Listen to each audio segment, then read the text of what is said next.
ನಾಗರಿಕರಿಗೆ ಸಾಮಾಜಿಕ ಆರ್ಥಿಕ ಮತ್ತು ರಾಜಕೀಯ ನ್ಯಾಯವನ್ನು ವಿಚಾರ ಅಭಿವ್ಯಕ್ತಿ ವಿಶ್ವಾಸ ಧರ್ಮಶ್ರದ್ಧೆ ಮತ್ತು ಉಪಾಸನಾ ಸ್ವಾತಂತ್ರ್ಯವನ್ನು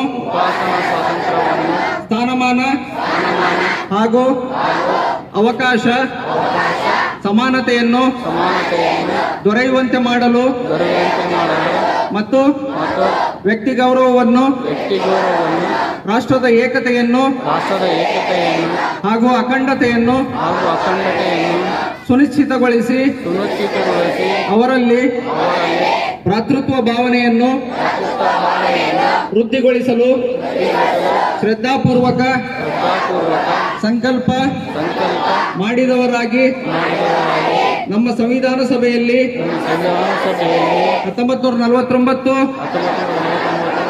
ನವೆಂಬರ್ 26ರಂದು ಈ ಸಂವಿಧಾನವನ್ನು ನಮಗೆ ನಾವೇ ಅರ್ಪಿಸಿಕೊಂಡು ಅಂಗೀಕರಿಸಿ ಶಾಸನವಾಗಿ ವಿಧಿಸಿಕೊಂಡಿದ್ದೇವೆ. ಜೈ ಹಿಂದ್. ಡಾಕ್ಟರ್ BR ಅಂಬೇಡ್ಕರ್ ಗೆ, ಭಾರತದ ಸಂವಿಧಾನಕ್ಕೆ, ಡಾಕ್ಟರ್ BR ಅಂಬೇಡ್ಕರ್ ಗೆ.